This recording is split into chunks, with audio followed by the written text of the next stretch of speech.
e que Ele possa liberar tudo aquilo que Ele recebeu do Senhor para nós hoje, Pai. Que Ele possa, Senhor, Deus, impartir conosco, Pai, esta unção, essa graça que está sobre Ele, em nome de Jesus. Amém. Deus abençoe, pastor. Amém. Aleluia.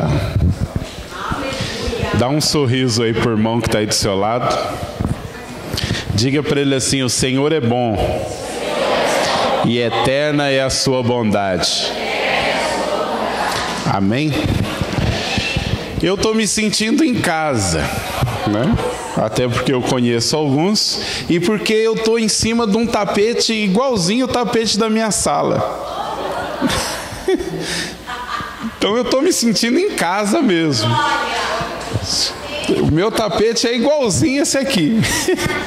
Sem tirar e nem pôr. E acho que nós compramos até no mesma loja. Porque passei igual assim, né? Então eu estou me sentindo em casa.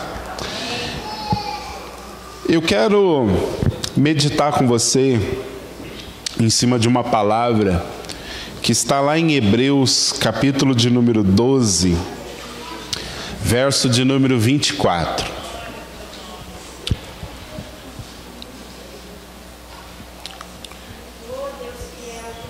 Sabe, irmãos, às vezes a gente, como pregador, fica numa situação difícil. Se você ministra a palavra assim, está acostumado a ser convidado e ministrar, talvez você já experimentou isso. Às vezes Deus é muito claro e te dá uma palavra clara e específica. E aí eu costumo dizer que quando Ele faz isso, fica fácil. Mas às vezes Ele está falando tanta coisa com você, e você chega num ambiente, você teria tantas coisas para falar, que você fica assim: meu Deus, o que eu falo? E aí você fica orando, falando: Senhor, me dá algo específico. E parece que Ele não dá nada específico. E aí você fica num ambiente que você sente que, se você sentasse com as pessoas e a gente começasse a compartilhar as coisas que Deus tem nos falado, então a gente passaria horas aqui juntos falando das coisas de Deus. E é exatamente esse sentimento que eu estou nessa noite. O sentimento de que, se nós sentássemos para falar das coisas de Deus, a gente ia chegar uma hora, olhar no relógio e falar assim: meu Deus, está tarde, eu preciso ir. Ou alguns iam falar: vamos ficando, amanhã é feriado mesmo, né? Então vamos ficando e vamos ouvir as coisas de Deus. Prometo que eu termino antes da meia-noite. Não vou ficar me prolongando aqui, né? Isso aqui não é uma entrada para você ficar pensando: meu Deus, esse negócio vai longe. Ele está falando aí que tem muita coisa para falar, que não tem nada específico. Amanhã eu quero acordar cedo, quero ir descer para o litoral, não sei quais são os seus planos. Embora hoje em dia feriado já for o tempo, tem gente trabalhando no feriado, então... Mas tem algo que está queimando mais forte no meu coração. Mas eu entendo também que no meio do que a gente for falando, a gente vai soltando algumas coisas que Deus tem compartilhado conosco. Mas eu quero que você abra sua Bíblia em Hebreus, capítulo de número 12, verso de número 24.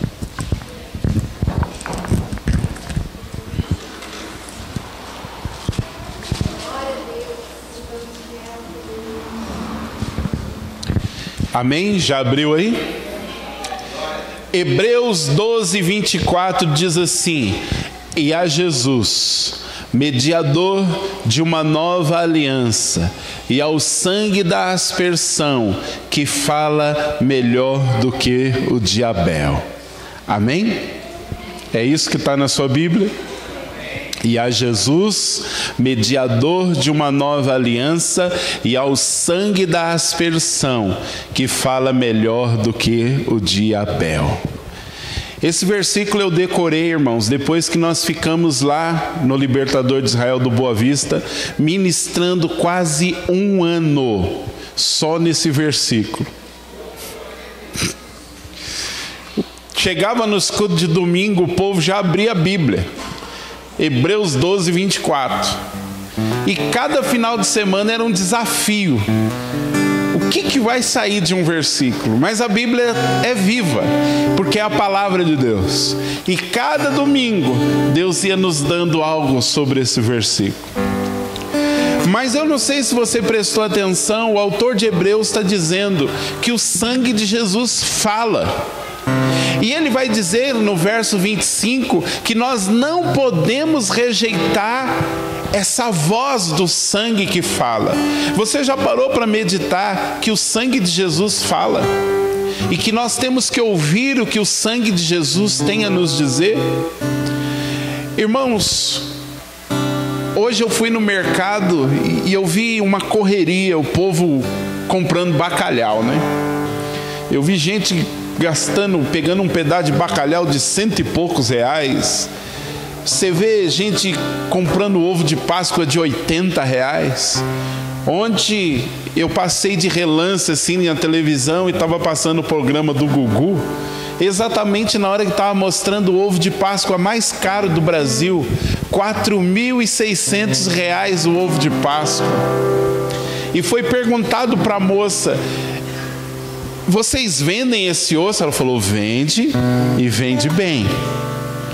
E a minha esposa olhou e falou: mas Márcio, quem dá R$4.600 no ovo de Páscoa? Eu falei: é só você ver os caras que estavam envolvidos na Lava Jato, que esses caras compram. Quem tirava aí no mês 1 milhão de mesada, o que é R$4.600 num ovo?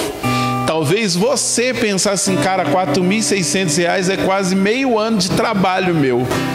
Eu falei para minha esposa: a gente ia ter que ficar pelo menos uns 3, 4 meses aí sem comer nada, só vivendo de ovo de Páscoa, para comprar um ovo desse.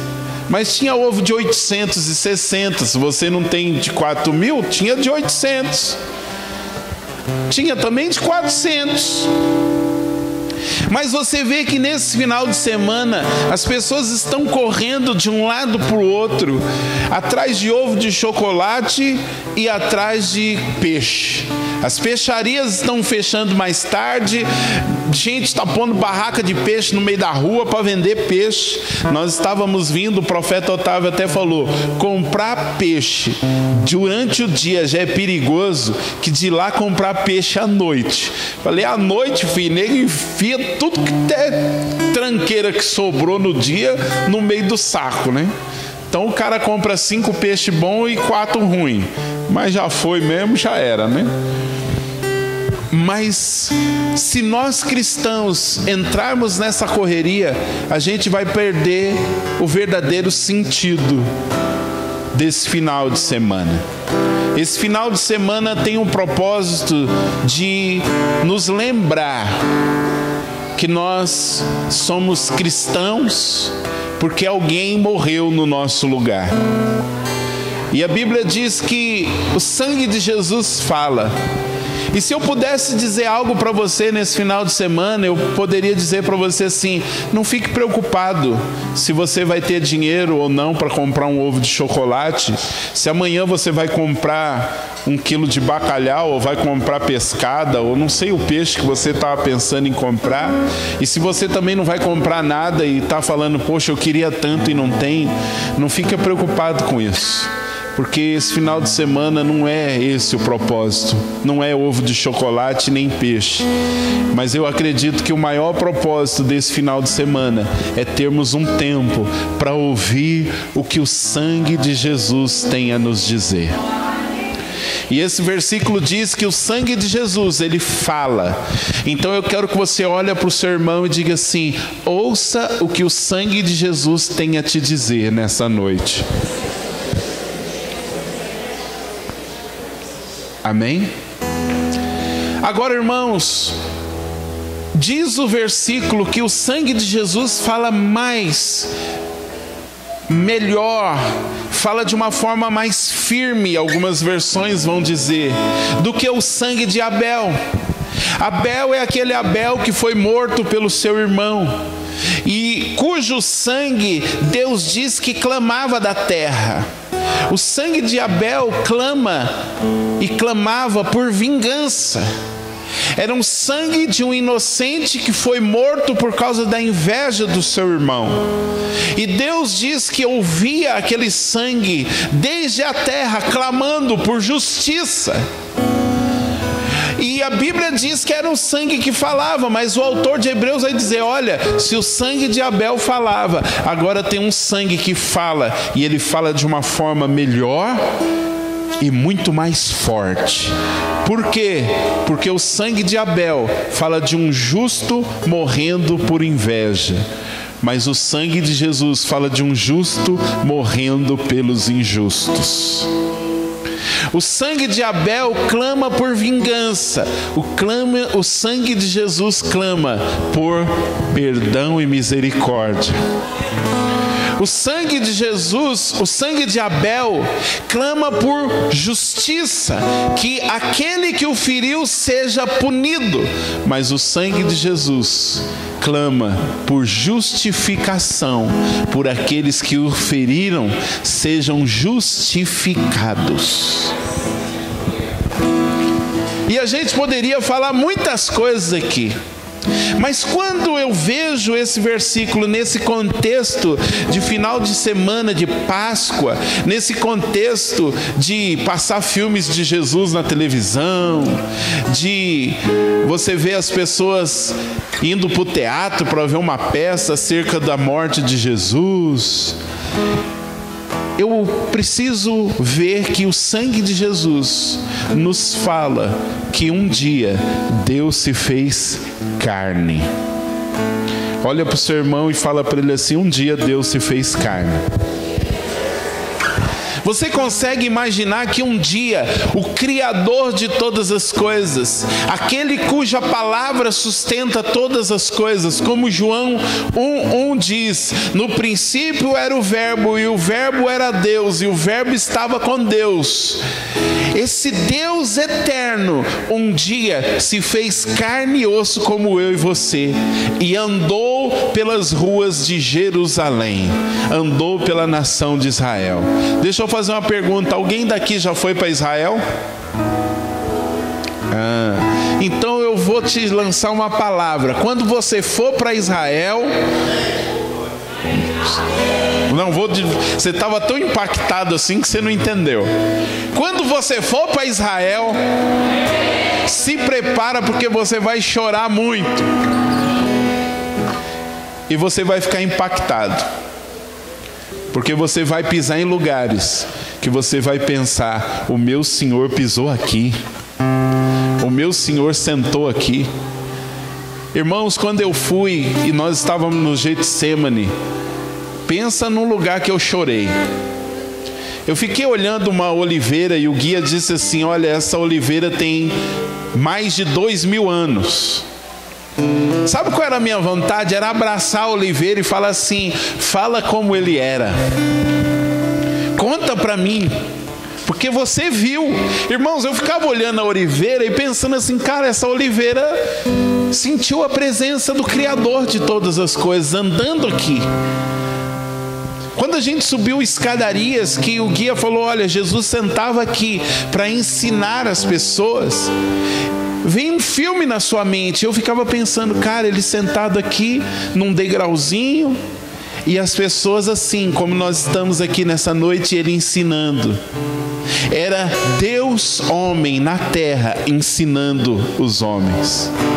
Mas ele não só ensinou, foi dito aqui, ele também curou os enfermos. Então, por onde quer que ele ia, ele tocava os enfermos e os enfermos eram curados.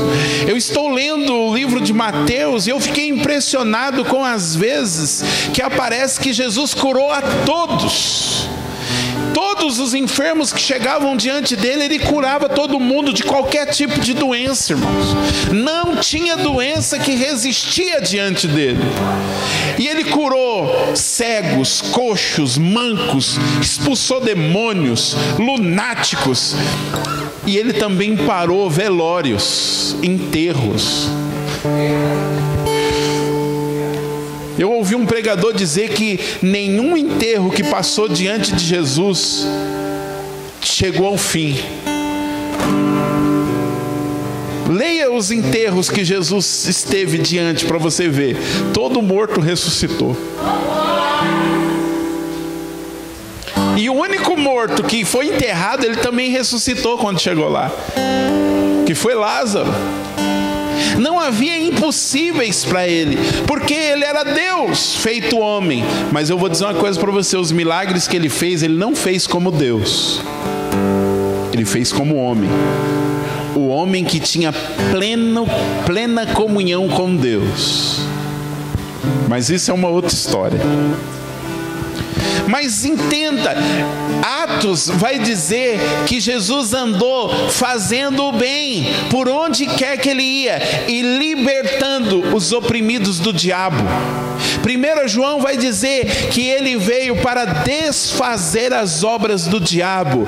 Era Deus na terra, andando entre os homens, curando, libertando, ressuscitando mortos, restaurando vidas, trazendo esperança, trazendo alimento, ensinando, exortando, conduzindo, guiando, amando. Jesus vivia rodeado de criança. Não deu até onde? Jesus vivia rodeado de crianças. Irmão, Jesus era alguém extraordinário, que estava andando entre os homens. Mas pense também na sua humanidade. Deus não se cansa. Mas um dia ele estava no barco e ele dormiu, porque estava cansado. Deus não sente fome, mas um dia ele estava sentado na beira do poço enquanto os discípulos iam buscar comida.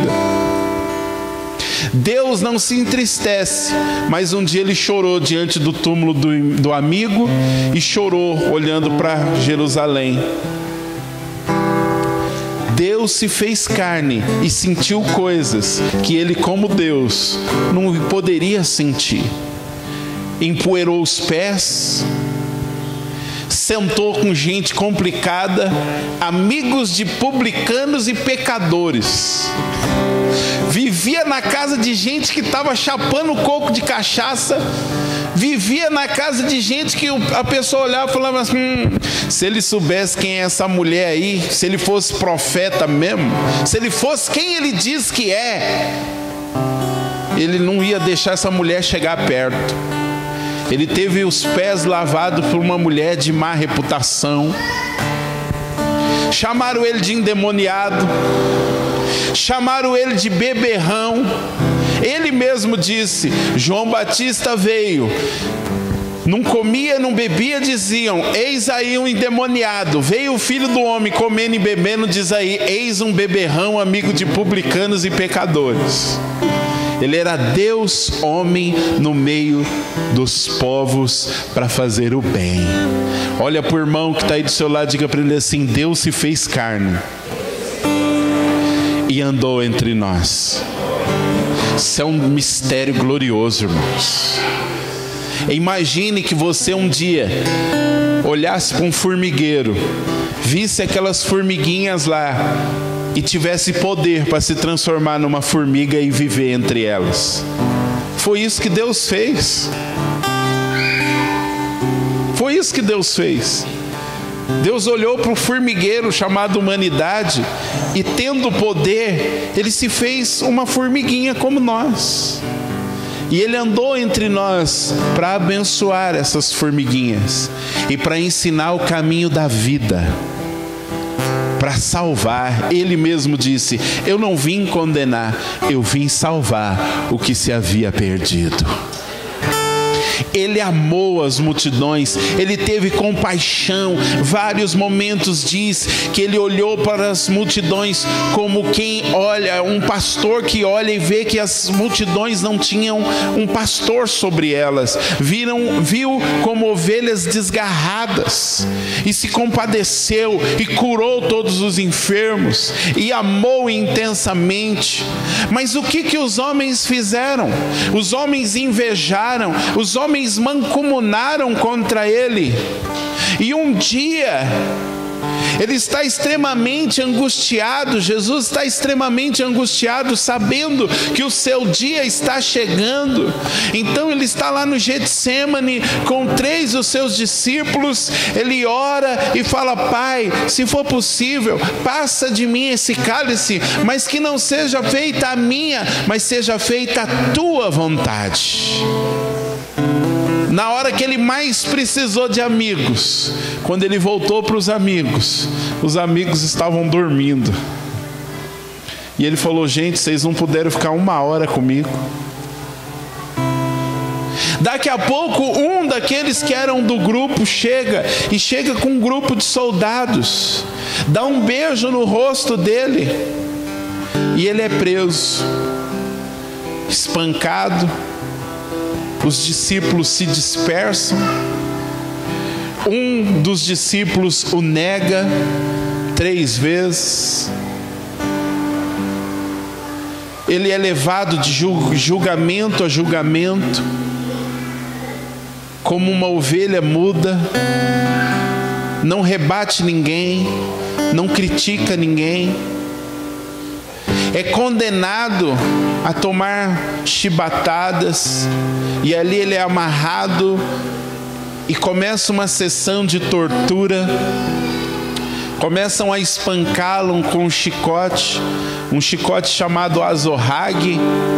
Para quem não sabe, esse chicote chamado azorrague era um chicote que tinha na ponta pedaços de metais, pedaços de ossos, porque ele tinha um propósito. Não era só cortar a pele, mas arrancar pedaços. Se você assistir o filme do Mel Gibson, A Paixão de Cristo, quando Jesus está sendo crucificado, você vai ver que tem uma hora que o soldado dá uma chicotada e o chicote prende na carne, e então ele puxa.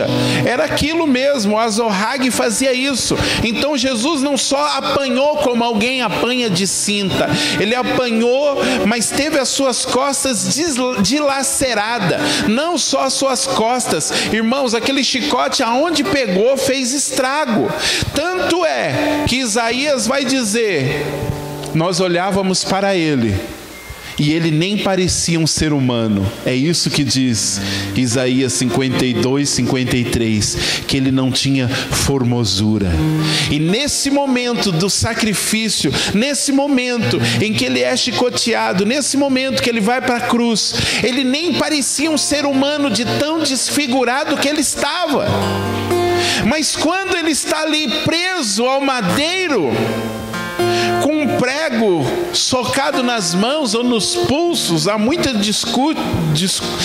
discussão sobre isso. Uma coisa é certa: você está com a caneta aí? Quem tem caneta? Acena assim com a sua caneta. Os pregos que transpassaram ele eram do tamanho dessa caneta, mais ou menos 13, 14 centímetros. Ele é pendurado no madeiro. E quando ele vai lançar a primeira palavra, sabe o que ele diz? Pai, perdoa-os, eles não sabem o que fazem. Cara, se é eu, por muito menos a gente já quer matar. Por muito menos, alguns de nós já soltam um monte de caveirinha com xizinho, com interrogação. Por muito menos a gente já quer sair da igreja. Por muito menos a gente já quer desistir da fé. Por muito menos a gente já quer largar tudo. E ele todo ferido, olhando para aquela multidão que zombava e dizia assim: salvou os outros, salve-se a si mesmo. E, irmãos, eu tenho uma tese. Eu acredito que muita gente que foi curada por Jesus estava no pé da cruz, aplaudindo ele ser crucificado. Sabe por que eu creio nisso? Porque quando eu olho para nós e vejo o nível de ingratidão que nós temos quando Deus faz coisas para nós, eu também acredito que tinha muita gente que Jesus fez muita coisa, mas estava tomado pela ingratidão e estava lá cuspindo, zombando dele. E olhando aquelas pessoas zombando, ele chega e fala assim: Pai, perdoa-os, ele não sabe o que estão fazendo. Qual seriam as primeiras palavras que você lançaria pendurado na cruz? Irmão, uma tropeçada. É só você tropeçar e quebrar a unha. Agora eu vou pegar no pé das mulheres. Você deixou a sua unha crescer, a unha da mão, tá bonita. Aí você vai e faz a unha. Aí de repente alguém faz alguma coisa e quebra a sua unha.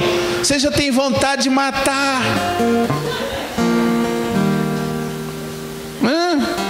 Se o marido chega e fala assim: ô amor, pega lá a marreta lá pra mim. Aí você vai pegar a marreta e quebra a unha pegando a marreta. Você diz: se você não tivesse pedido pra mim pegar a marreta, eu não tinha quebrado minha unha. E já fica o dia bicudo com o marido. Quais seriam as primeiras palavras que você lançaria se você estivesse no lugar dele? As palavras dele foi: perdoa, eles não sabem o que fazem. E a Bíblia vai dizer que ele passa 6 horas pendurado. Irmãos, 6 horas, presos pelos pés e pelas mãos, o corpo todo ferido, num calor do deserto. Sangue chama mosca. Você já viu aquelas moscas chatas? Pernilongo à noite. Aí você acende a luz, cadê? Você apaga a luz, você não fica à noite sem dormir, às vezes, até matar aquele bicho. Agora imagine, moscas rodeando você, e as suas mãos e os seus pés estão presos, e não tem ninguém que possa te livrar. Mãos que um dia tocaram os enfermos, pés que um dia andaram sobre as águas, agora estão presos por pregos. Sangue esvairindo, e ainda ouvindo das pessoas zombaria. Desce daí, então nós vamos crer de você. Os soldados já tinham zombado, já tinham colocado uma coroa de espinho nele. Espinhos que provavelmente tinham de 3 a 4 centímetros. Um detalhe: o seu couro cabeludo, a sua cabeça, é o lugar em que você tem mais vasos sanguíneos. É o lugar que mais sangra de todo o seu corpo. Se você tomar uma pancada e cortar, sai muito sangue. Eu sei porque eu já tomei uma tacada de taco de beisebol na cabeça. Sangue saiu da minha cabeça como se você tivesse ligado uma mangueira assim, apertada assim, ó. As pessoas que estavam perto ficaram horrorizadas com tanto de sangue que saía. Agora imagine uma coroa de espinhos, o tanto de sangue que saiu. Durante 3 horas ele está ali. E daqui a pouco, diz a Bíblia, que na metade das 6 horas, depois de 3 horas, tudo fica escuro. Trevas tomam conta da terra. E aí as pessoas não conseguem ler isso e não entendem. Sabe o que está acontecendo? Nesse momento, depois de 3 horas de agonia, agora todo o nosso pecado está indo sobre ele.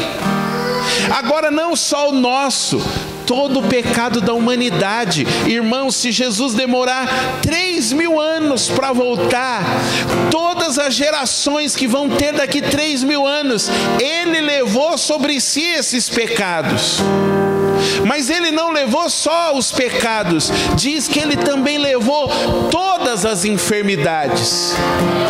Então durante 3 horas ele está ali agonizando e está falando algumas coisas, mas daqui a pouco fica tudo escuro. E tudo escuro por quê? Porque agora todos os pecados da humanidade começam a cair sobre ele. Todas as enfermidades começam a cair sobre ele. Todas, irmãos, todas, nenhuma ficou fora. Nenhum pecado ficou fora, por mais horrível que ele seja. Todos os pecados começam a cair sobre ele. E aí ele solta uma frase: Deus meu, por que me desamparaste? Sabe o que estava acontecendo naquela hora? O Filho de Deus experimentou uma coisa que ele nunca tinha experimentado em toda a história da Trindade, que era estar separado do Pai. Várias vezes Jesus disse assim: Pai, eu sei que o Senhor me ouve, mas eu vou orar por causa deles. Ele disse: eu e o Pai somos um. Quem vê a mim, vê o Pai. Jesus mostra que ele e o Pai, eles eram entremesclados. Havia uma comunhão inquebrável. Mas como na cruz ele diz: Deus meu, por que me desamparaste?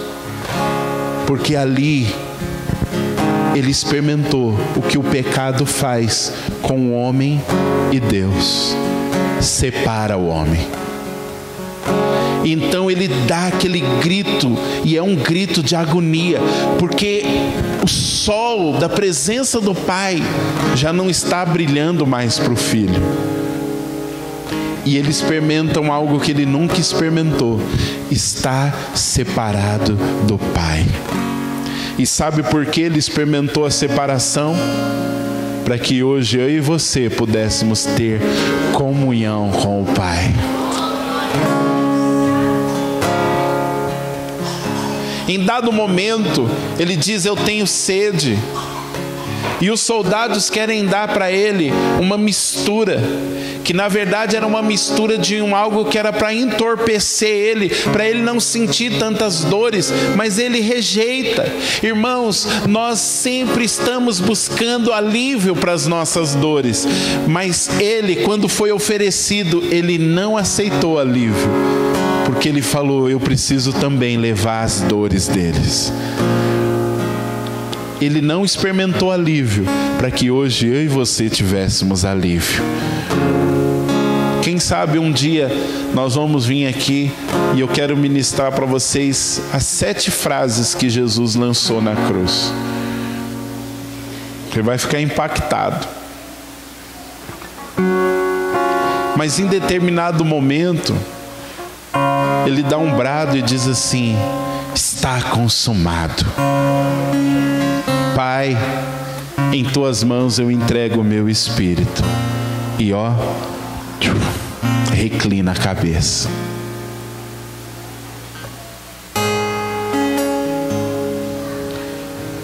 Está aos pés da cruz João e umas Marias,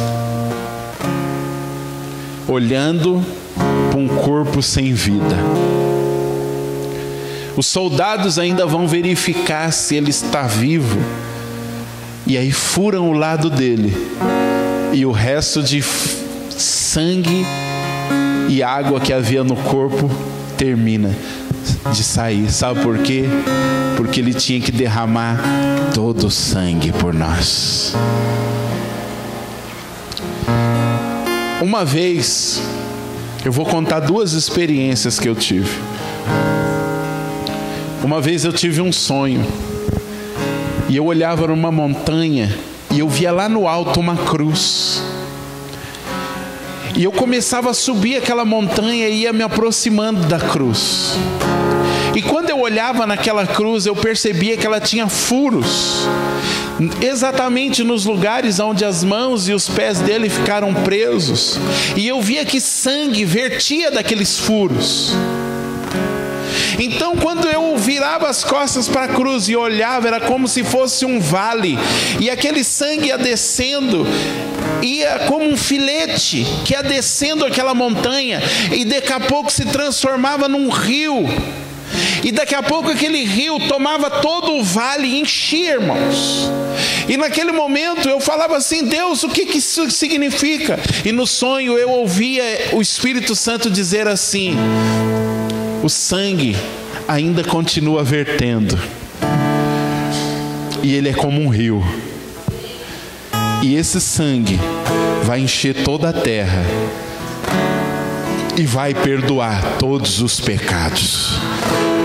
E no sonho o Espírito Santo me dizia assim: ainda que o sacrifício dele seja há 2000 anos atrás, o sangue dele ainda continua sendo fresco para perdoar todo e qualquer pecado.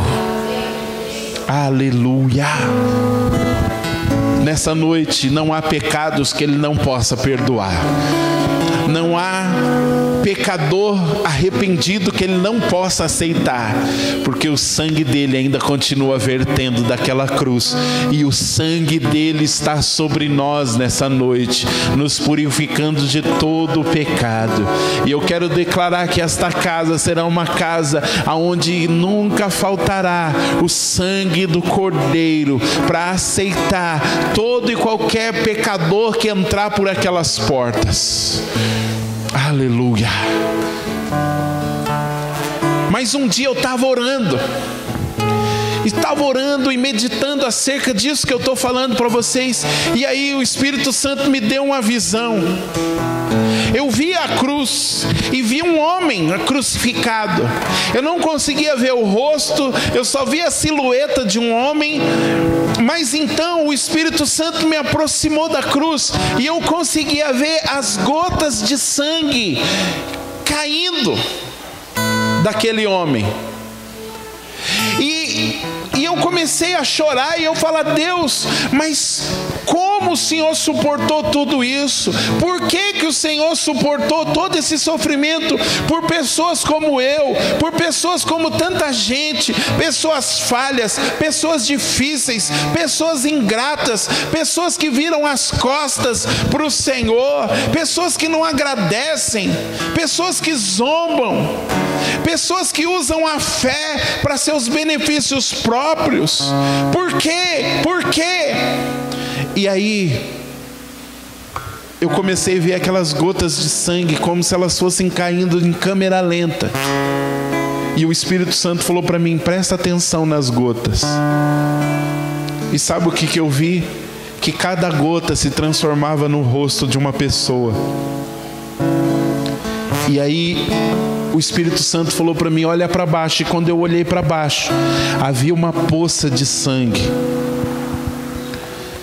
E aí eu percebi que aquela poça de sangue era formada por rosto de milhares e milhares de pessoas. E aí o Espírito Santo me trouxe um texto de Hebreus que diz assim: que ele suportou a cruz pela alegria que lhe estava proposta. E sabe o que o Espírito Santo me falou naquele dia? Que todas as vezes que a agonia, a angústia vinha sobre ele na cruz, toda vez que Jesus ficava angustiado na cruz, ele olhava para aquela poça de sangue e ele via o meu e o seu rosto com um sorriso, dizendo obrigado pela salvação. E isso trazia para ele força para suportar a cruz. Há 2000 anos atrás, quando ele estava no madeiro, ele via o meu e o seu rosto lá, dizendo para ele: obrigado, Pai, obrigado pela salvação em Cristo Jesus. Ele via a gente reunido nesse dia aqui, ele via a gente louvando, adorando em torno do nome dele, ele via você ouvindo essa mensagem, e por causa disso ele suportou a cruz. Irmãos, a igreja precisa voltar a ouvir o sangue. A igreja precisa voltar os seus olhos para aquele que um dia foi pendurado no madeiro. Por quê? Porque isso nos traz esperança, porque isso nos fortalece, porque isso nos dá graça para suportar um pouco mais as aflições. Ele via você lá, e por causa de você ele suportou a cruz. E sabe, o Espírito Santo falou: sabe por que você viu em cada gota um rosto? Porque eu sou um Deus pessoal. Eu comecei a chorar, irmão, sabe por quê? Porque eu falei: cara, o meu rosto estava naquela gota de sangue. Em algum momento, alguma gotinha foi caindo, e Jesus olhou e falou: aquele lá é o Márcio. Um dia o meu sangue vai cair sobre ele, e ele será salvo. E um dia ele veio e me tirou do alcoolismo, e me deu uma nova vida. Bendito seja o Cordeiro de Deus. Um dia Ele olhou você lá na sua angústia e foi ao seu encontro. Ele não foi ao seu encontro para te julgar. Ele foi ao seu encontro para te salvar, porque Ele morreu por você há 2000 anos atrás. E sabe o que é tremendo? Tem muita gente nessa cidade que ainda não sabe, mas o rosto dela estava lá naquele sangue. A nossa parte é só anunciar: ei, Jesus morreu por você. O seu rosto estava no sangue dele há 2000 anos atrás. Ele suportou a cruz por causa de você. Ele suportou a cruz por cada um de vocês que estão aqui. Cada um de vocês aqui tinha um rosto naquela poça de sangue. E cada um de vocês tinha um sorriso de gratidão diante dele. Aleluia. Mas sabe, depois daquelas 6 horas de agonia, de angústia, ele é tirado de lá, um corpo sem vida. Alguém chega e fala: olha, eu tenho um túmulo lá, põe ele lá. E ele é colocado dentro de um túmulo, uma pedra é rolada. Os discípulos estão todos esparramados. Lucas vai dizer que 2 dos discípulos estavam voltando para sua casa, desanimados. Irmãos, quando eu olho para aquela pedra sendo rolada, eu só imagino um coração dos discípulos falando: cara, 3 anos e meio que nós vimos coisas extraordinárias. João vai dizer: se tudo que ele fez nós tivéssemos tentado escrever, não haveriam livros que pudessem comportar tudo o que ele falou e fez. Mas eu fico pensando naquela pedra sendo rolada para tampar o túmulo, os discípulos pensando: cara, 3 anos e meio de bênção acabou assim, ó. Aquele que andou sobre as águas agora está ali dentro, sem vida. Aquele que um dia chegou diante de um túmulo e falou: Lázaro, sai para fora, está ali dentro, sem vida. Aquele que um dia alimentou multidões, expulsou demônios, curou cegos, leprosos. Aquele que um dia brincou com as crianças, transformou água em vinho, agora está ali dentro, sem vida nenhuma. Você já sentiu aquele momento assim que você olha e fala: cara, acabou? Você já passou por esses momentos na vida? Que tudo que você olha e fala: meu, acabou. Eu creio que os discípulos tinham esse sentimento no coração: acabou, já era. Mas sabe o que é tremendo? Eu tenho aprendido que Deus age muitas vezes nos bastidores, quando ninguém está vendo nada. E o fato de você não estar vendo nada não quer dizer que Deus não esteja agindo. Guarda isso. O fato de você não estar vendo nada não quer dizer que Deus não esteja agindo. Porque do lado de fora do túmulo, os discípulos estão todos desanimados, mas lá dentro do túmulo algo está acontecendo. Olha para o seu irmão e fala assim: do lado de fora não estava acontecendo nada, mas do lado de dentro estava acontecendo algo tremendo.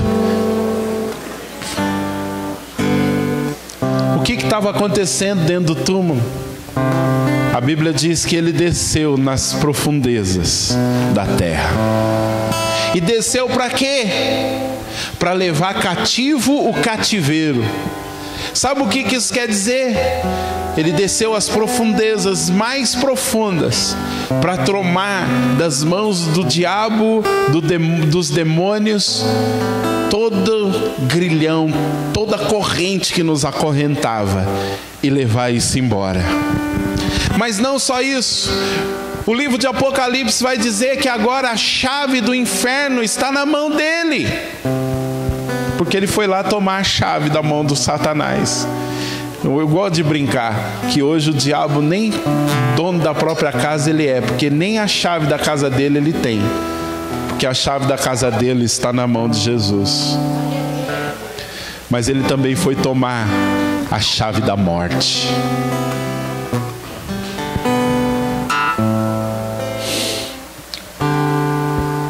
Na terra não está acontecendo nada, mas debaixo da terra estava acontecendo algo tremendo, queridos.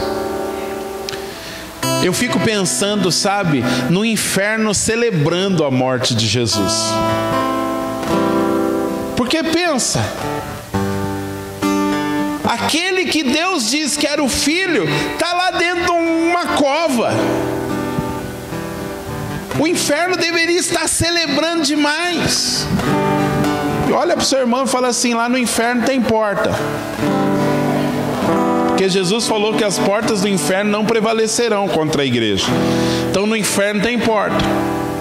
E eu fico pensando, quando Jesus desceu nos mais profundos, se ele não chegou lá e ó,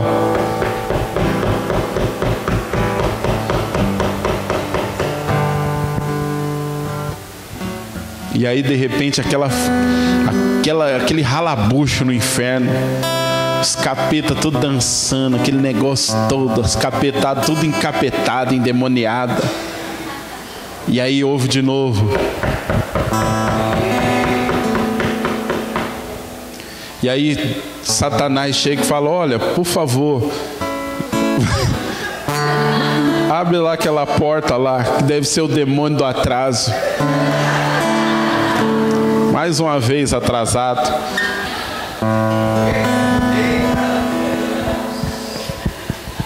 E aí de repente algum capeta vai lá abrir. E aí de repente abre. Já viu quando você está desconfiado que você abre só uma frestinha? A Bíblia não diz isso. Eu sei que está filmando ali, né? Depois põe: o apóstolo libertador de Israel pregou heresia. A Bíblia não diz isso. Nós estamos aqui dando cores em algo que pode ter acontecido, mas vou dizer, foi muito mais glorioso do que isso. Não estou dizendo que a Bíblia diz isso. Nós estamos agora pintando cores para entender o que foi a vitória dele. E aí de repente o demônio vai e abre assim, só aquela frestinha para tentar olhar, e passa um facho de luz assim, ó.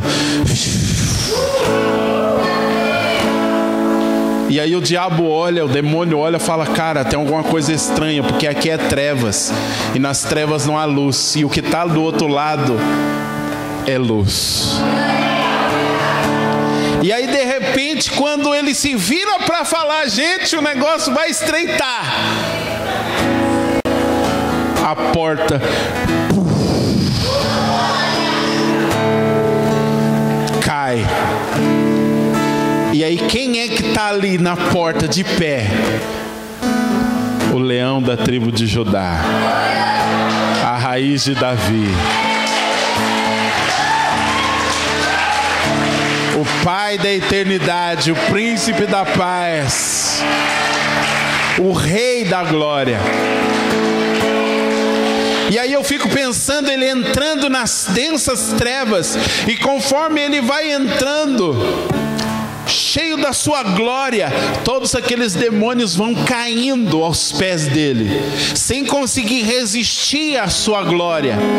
E ele vai em direção àquele que está assentado num trono de trevas, que é o Satanás, o príncipe das potestades do ar, e vai dizer assim: olha, eu vim aqui buscar o que é meu por direito.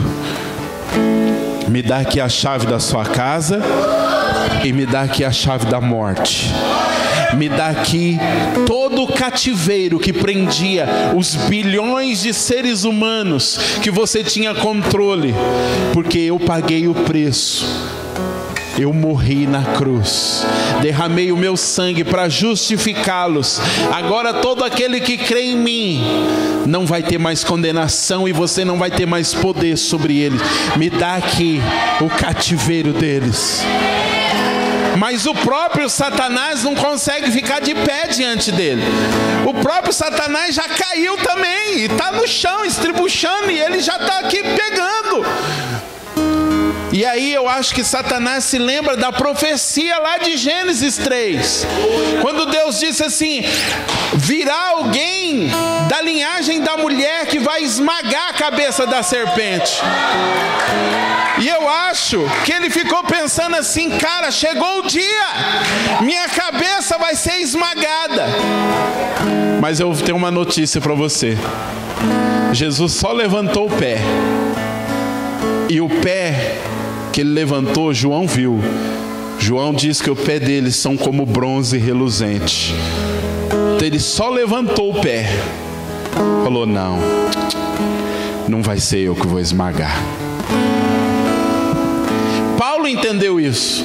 Sabe como eu sei que Paulo entendeu isso? Porque lá em Romanos, Paulo diz assim para a igreja de Romanos: em breve o Deus de paz esmagará Satanás debaixo dos vossos pés.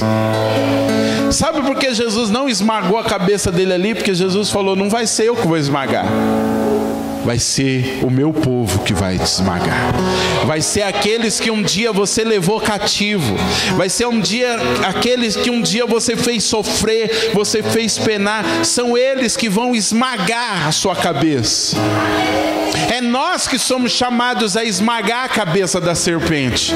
Somos nós, irmãos. Essa é a nossa posição. O diabo que me assolou, o diabo que me socou no alcoolismo, agora ele está debaixo dos meus pés e está sendo esmagado. E sabe como eu sei disso? Em vários lugares eu vou, os bêbados vêm tudo atrás de mim. Eu fui numa vigília do conselho de pastores. Tinha 5 bêbados lá dentro. Quando eu cheguei na porta, um dos bêbados abriu os braços e falou: negão, você aqui. E me abraçou. Eu falei: eu estava faltando. Vem aqui, Jesus vai te libertar como ele me libertou. Falou: peraí. Foi lá, chamou os amigos. E eu fiquei rodeado. E os irmãos lá da igreja que sabem esse mistério que eu tenho, ficaram tudo olhando para mim. Eu falei: gente, eu falei para vocês, eu atraio o bêbado. E é nessa hora que você ministra o amor de Deus, que você também esmaga a cabeça daqueles que um dia te atormentaram.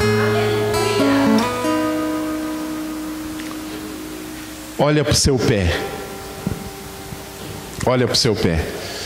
Agora olha para o pé do seu irmão.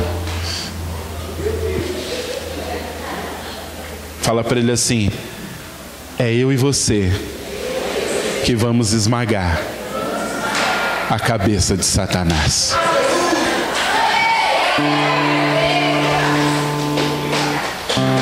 Tem uns que já aproveitam e já falam: ai, eu gosto disso, irmão, quando você entende.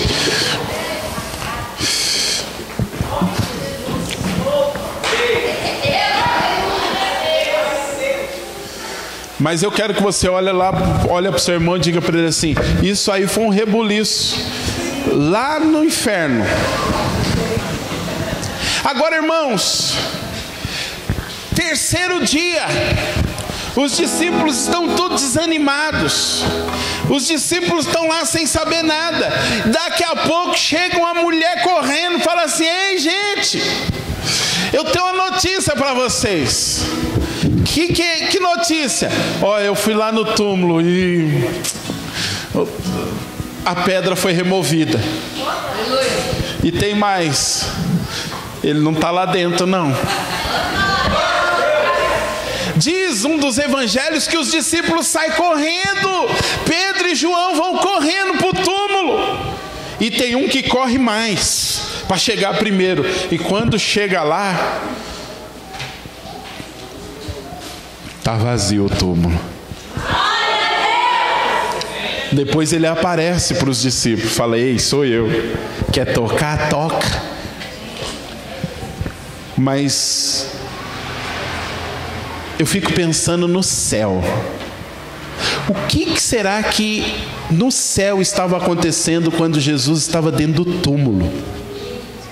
Porque só quem sabia o que estava acontecendo era o Pai e o Espírito Santo. Anjo não sabia o que estava acontecendo, porque anjo não é onisciente. E eu fico pensando no burburinho que de repente estava no céu, com os anjos olhando um para o outro, falando: cara, não acredito. O Filho de Deus foi para a terra, nós fomos lá, servimos, ajudamos, vimos o rebuliço que ele fez. Agora ele está dentro de uma cova. Ele está morto. E o Pai está ali sentado no trono e ele não faz nada. Olha para o seu irmão e fala assim: quando parece que Deus não está agindo, Ele está agindo. Agora eu quero que você olhe para o seu irmão e diga para ele assim: mas no céu também tem porta. E aí daqui a pouco os anjos estão lá assim. O Pai falou: dá um tempo aí no louvor, serafins, querubins, silêncio. E aí os anjos tudo: meu, o que aconteceu? O Filho de Deus está morto lá e ele não vai fazer nada. Aí daqui a pouco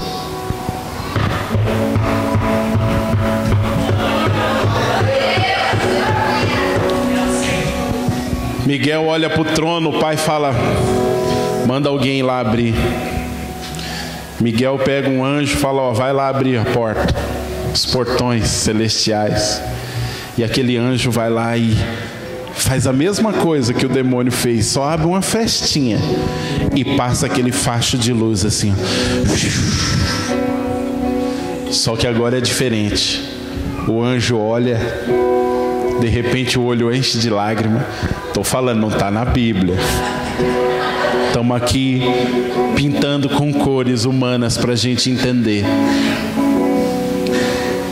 O anjo de repente enche o olho de lágrima e fala: eu conheço essa luz. Um dia essa luz saiu daqui e foi para a terra, e essa luz está de volta. Uma luz inigualável, é a luz do Filho. Só que aí os anjos estão tudo olhando para a cara daquele anjo, esperando o que ele vai dizer. Aí ele vira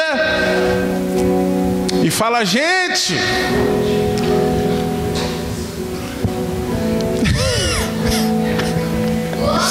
eu tenho algo a dizer. E de repente Miguel diz: fala logo, cara. E ele diz assim: levantai, ó portas, as vossas cabeças. Aí a anjaiada tudo olha e fala: peraí, isso aí é a senha. Isso aí é a senha. Aí algum outro anjo diz assim: pra quê? Aí aquele anjo pega e fala assim: para que entre o Rei da Glória.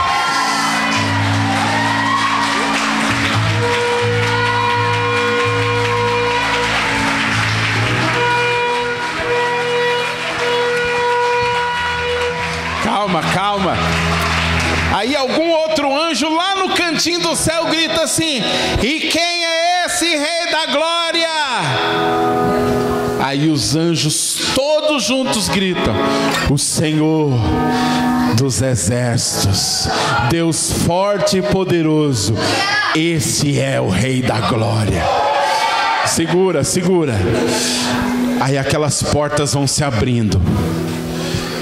Todos os bilhões de anjos olhando para a porta. E aquelas portas celestiais vão se abrindo. E está ele montado num cavalo branco. E aí ele vai entrando. Seus olhos são como chama de fogo.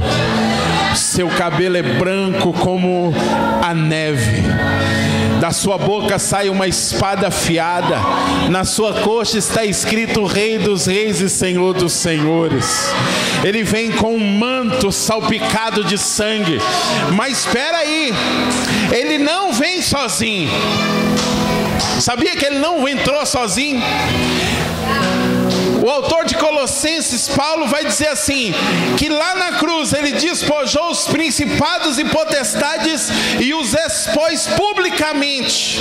Paulo está usando ali uma figura do Império Romano. Quando o imperador vencia os inimigos, ele pegava todos os príncipes, todos os cativos, acorrentava, tirava toda a roupa deles, e esse imperador vinha montado num cavalo branco, com todos aqueles derrotados amarrados de cabeça baixa, nus e envergonhados, e fazia um desfile na cidade. Quando Jesus está entrando nos portões celestiais, montado no cavalo branco, Satanás e todos os demônios estão envergonhados, acorrentados, despidos, nus, envergonhados, vencidos. E ele vai entrando. E quando ele vai entrando, cada fileira de anjo vai se curvando diante do rei e vai adorando ele. E ele chega diante do trono e diz: Pai, cumpri. Mas haverá um dia, está lá em Corinto, que todas as coisas estarão sujeitas a Jesus. E aí naquele dia ele vai entregar todas as coisas aos pés do Pai. Ele já venceu tudo, mas ele está dizendo: Pai, um dia eu vou entregar tudo aos teus pés, e o Senhor será Deus sobre tudo e sobre todos. Mas não é só Satanás e os seus demônios que vêm acorrentados, os pecados todos acorrentados, todas as enfermidades acorrentadas e a morte acorrentada. Não há mais agora inimigos para ele. Por isso Paulo em Filipenses vai dizer que agora ele tem um nome que está acima de todo nome, e ao nome dele todo joelho se dobra e toda língua confessa: Jesus Cristo é o Senhor.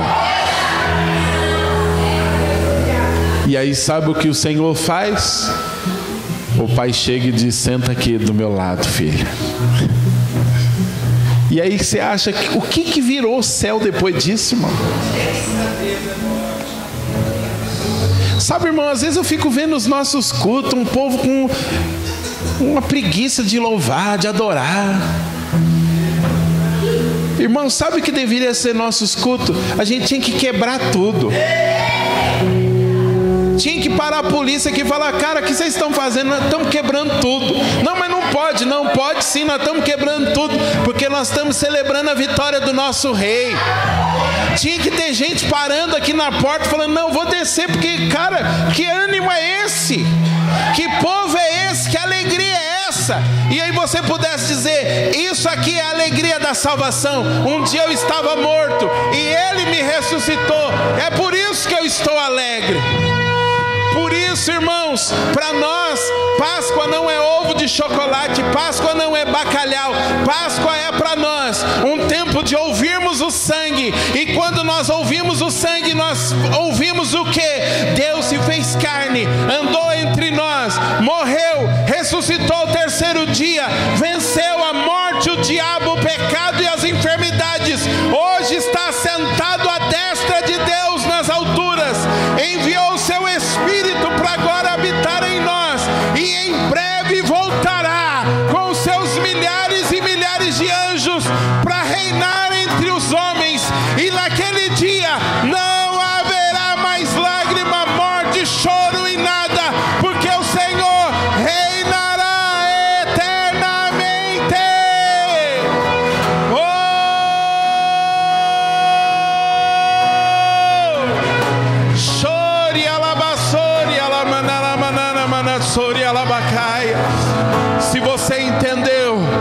Se você entendeu, adore a Ele.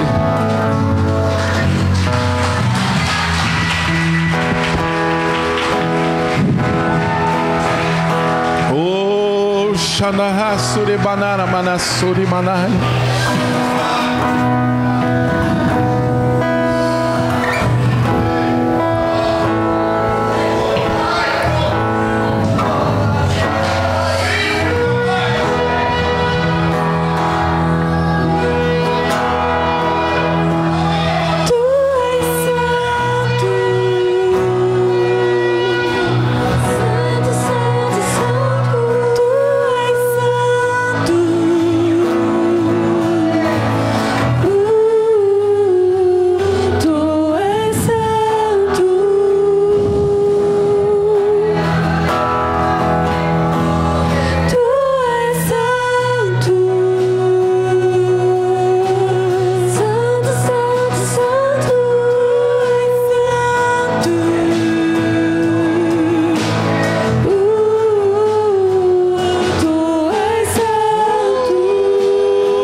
Adoração. Digno Cordeiro de receber a glória, força, a honra, todo o poder. Digno é o Cordeiro de receber a glória, força, a honra, todo o poder. Anjos e querubins Diante do trono,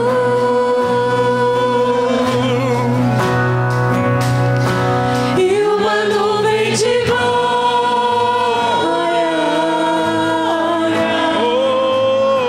e uma nuvem de glória. Anjos e querubins, anjos e querubins, diante do trono,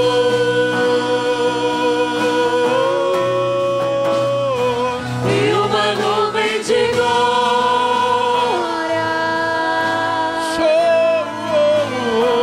e uma nuvem de glória.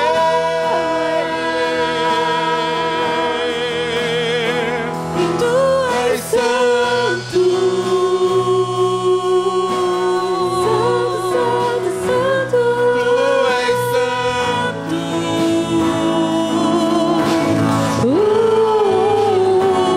Tu és santo.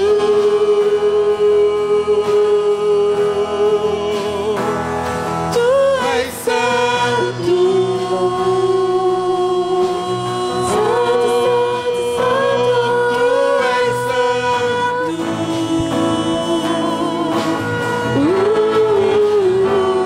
Tu és santo.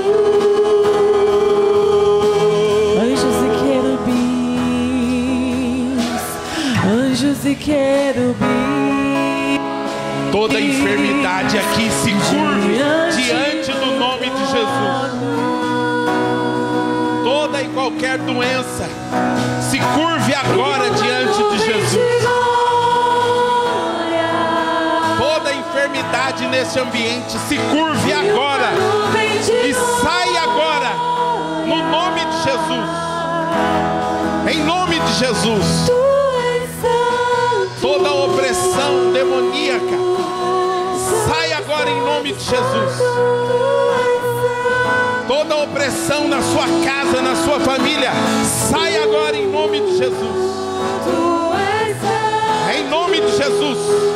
Doenças se curvem agora diante do nome que está acima de todo nome. Em nome de Jesus. Toda enfermidade, toda doença, toda enfermidade no corpo da pastora Edna, se curve agora. Se curve. Se curve, se curve, se curve, se curve, se curve. Que a pastora Edneia seja visitada agora pelo Espírito de vida de Jesus Cristo, e todo espírito de morte cai agora diante do nome de Jesus. Morte seja repreendida nesta noite em nome de Jesus, e que ela se levante para contar as maravilhas do Senhor. Nós te proibimos morte, nós te proibimos enfermidade, a tua atuação no nome de Jesus.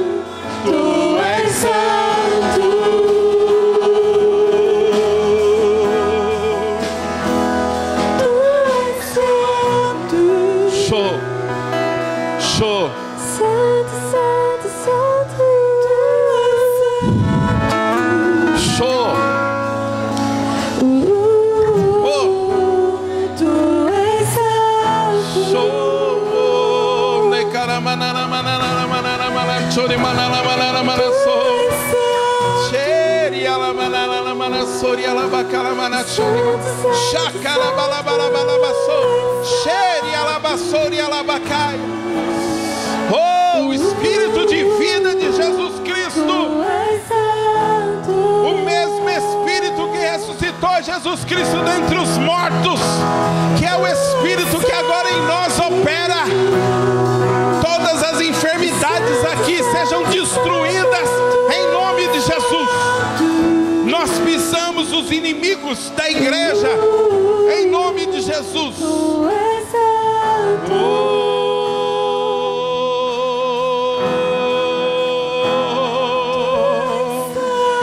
Chore alabacala manara manara manaso. Shekarabarabasori alabalabaso. Che alana manasara alabacala manasori alabashai. Tu és santo. Levante as suas mãos. Caçabraço e balanço.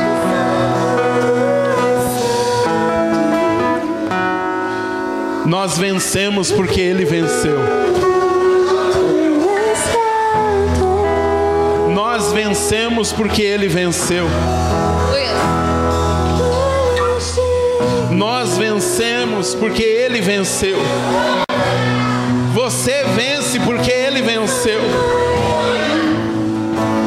O Espírito Santo está falando aqui ao meu coração que tem gente aqui que tem sido muito oprimida nos últimos dias. Tem gente aqui debaixo de muita opressão. Se você é uma dessas pessoas, eu queria que você saísse do seu lugar e viesse aqui à frente.